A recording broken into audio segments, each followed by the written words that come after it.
Hi everyone, welcome to the Genshin Impact 1.2 update. I just want to get things going quickly. First of all is the Battle Pass. The rewards itself hasn't changed much, but at the beginning, when we enter the Battle Pass, the animation can be skipped now. It's quite the helpful addition to any of us that have already seen the opening animation.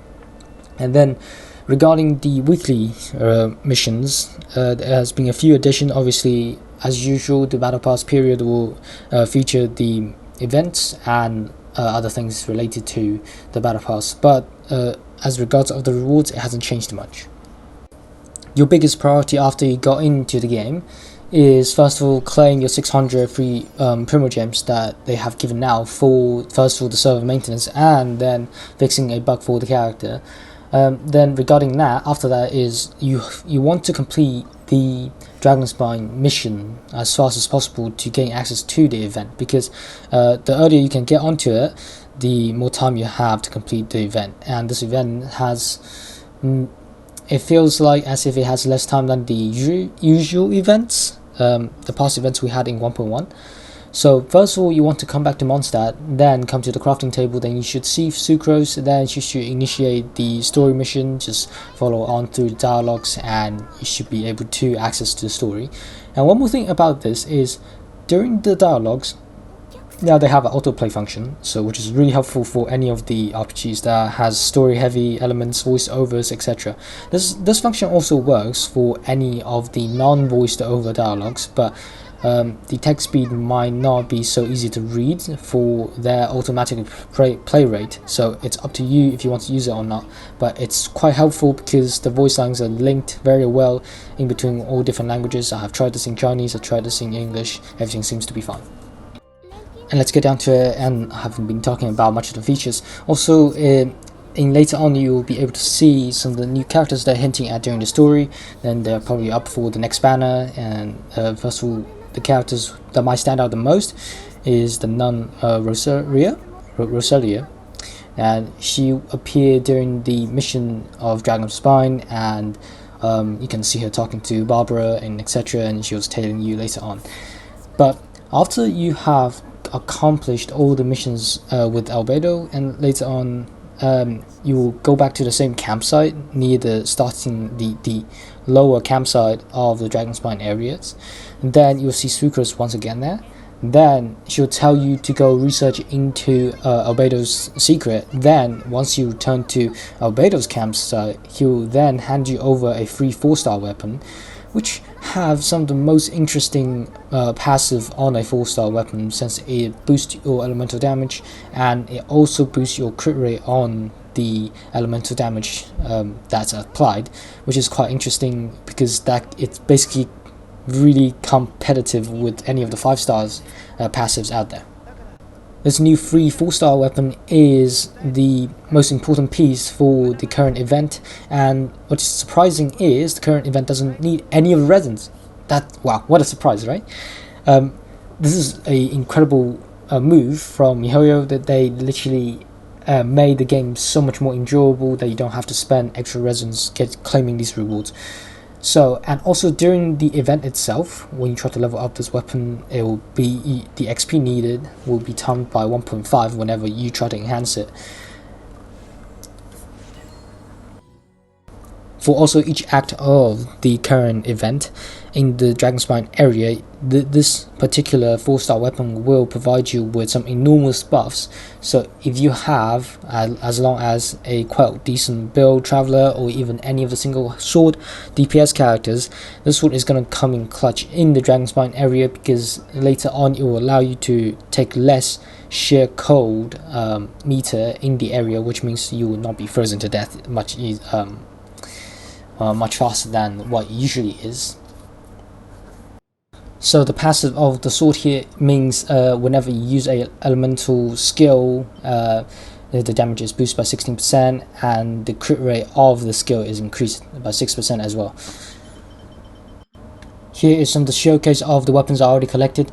First of all is the Snow-Tomed Star Silver, which is a claymore. Then it's pretty good. Then now you can see this is the sword I was talking about earlier.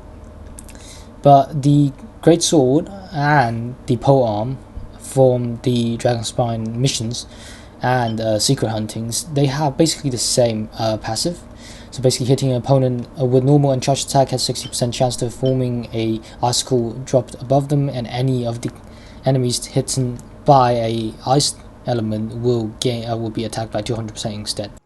Now, the most awaited feature of this version is whenever you ascend a character to a certain point, then you'll be awarded with a free summon. And this is really insane, because in the first day of playing for me today, because I had so many characters built, then I was able to get a free 5-star just from the banner, from the normal banner. And other than that, which means this allows people that just hard grind the game feels more rewarding. And also for this ascension page also shows you what you need to ascend the characters. It's much easier to calculate how much materials you need to ascend the characters now. Here I'll show you some of the new enemy types I was able to find in Dragonspine area. First of all is this huge ice lower trail. Then I'll just leave the rest to you and have a look.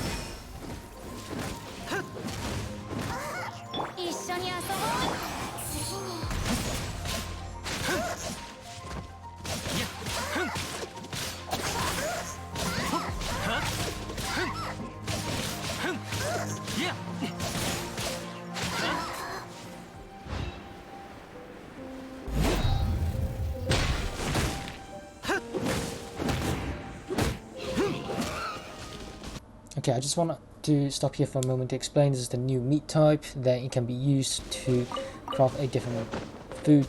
Later on in the video I'll explain, and it will stop the share code meter to increase faster, which just makes your exploring in the area more helpful in the entire Dragonspine area.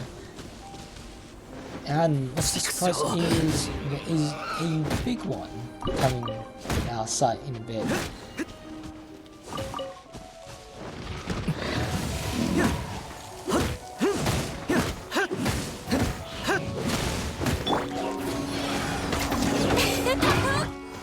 I just want to showcase one of these Ice Hilichurl mages.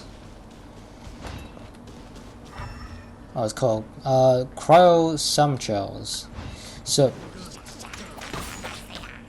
basically their attack patterns are really similar to the Geo ones, where they have these little spikes coming out of the floor, and also they will be on their own pillars. Obviously. Now I want to explain one of the most important mechanics in the area is these Scarlet Quartz. Once you destroy them and pick them up, they will be surrounding you with this tiny red particle. Then whenever you use it to attack one of these mysterious ice objects, then they will be able to be destroyed. Normal pyro spells won't work, and be aware of it. Once you pick it up, your next attack will be pyro based damage. So which means if you want to use it to explore to destroy something, then you shouldn't attack it on the slime just like I did earlier there, or you just wait till you'd have defeated the enemy to pick it up. Also, another thing about this is one of these ice, they are one of the main focus of the Dragonspine exploring. For this location I just unlocked is one of the most important locations. This allows you to gain access to the Frostbearing tree. Then this tree, basically it's like any of the other Archon towers. It takes in these crimson particles that you can collect, like the Anemo Oculus. Then at certain ranks you'll be rewarded with a lot of things, but your main focus is to get to level 8, so then in a weekly missions for these will be unlocked, so it's much easier to complete them. Now this screen is a screen once you have completed a domain, a world boss, and you don't have to collect your rewards anymore. It'll be just shown on the main screen, and you can also check your artifacts, main stats, sub stats along with it. Now this section is some of the store updates I have been able to find, and first of all is in Liu, the Warming restaurant, there are more purchasable food, processed food parts that could be really hard to gain, and if you're not a hardcore grinder, these could be really hard to come by. And also with a new recipe at the bottom there, and I'll explain what this food does in a bit. But in another hand, here is the Chinta village, and talk to this lady here. Then she usually sells these recipes I haven't bought, but for version 1.2, the latest one added is there as well.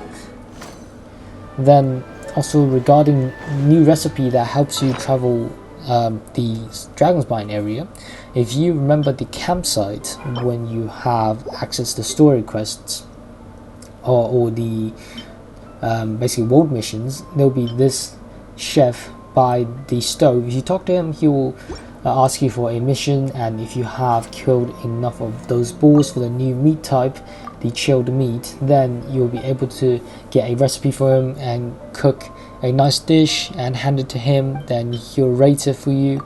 Then this food has some of the more special effects. It gives you sustainability within the cold weather. Here I forgot to explain the two recipes that's added in this version. The first one gives you 30 to 40% max health, then slowly regens, and the other one increases all physical damage for a certain duration. Now that's majority of the things I was able to find just during the first day of playing. Obviously the events are still progressing.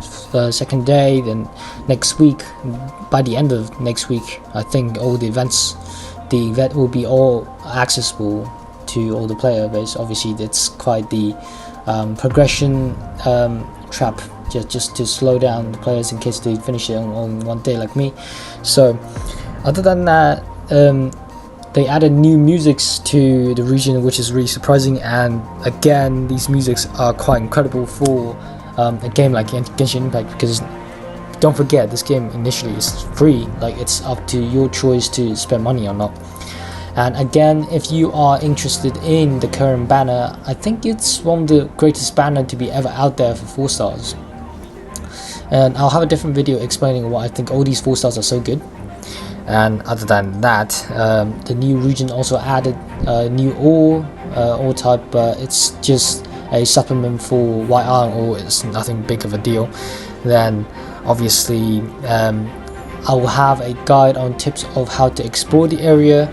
The areas is quite hard to explore. After my first day of hard grinding, I was able to get about 75 of the Crimson crystals to fill up the Frostbearing tree, and it took really long. But other than that, I think Genshin Impact 1.2 update is the best update so far, because it added so many more chests for you to be looted in the area, and I haven't felt this great just looting chests in a very long time, because there have been so many luxurious and tier 3, tier 4 chests all over the place with tons of free resins, basically in the entire day. Not just counting on the character summons I was able to get from for free on the ascension levels, I was also able to get about a free 10-20 pulls just from exploring and finishing the quests themselves. For this, I think Miharu is doing this for helping some of the free-to-play players, but again, I didn't personally like Albedo as the 5-star character, since I still think he's quite meh. But the 1.3 update might change how the Geo characters work. Obviously, people still have problem with Zhongli being quite weak on his damage side. Well, people are still complaining about this, but he's more of a shielding character, but his shielding is not that great at the current time because of the Geo's current system, which they're doing good to change in 1.3, and I really do think the game is going in an incredible direction, and I'll keep you updated on how everything is going. Thanks for watching, and thanks for hearing me just rambling nonsense in this video. If you enjoyed the video, leave a like, and also subscribe if you really like the video. And obviously the entire Dragonspine update is way too huge to consolidate in one video. Obviously this video just giving a quick little taste of what actually happened in 1.2. and obviously there's tons of bug fixes on the background, etc. Then we will not mention those, but for the free-to-play players, this is actually just a dream patch that everyone wanted. Anyway, have a nice day, good luck on getting any of the characters you want, even if the odds may be against you. Good luck.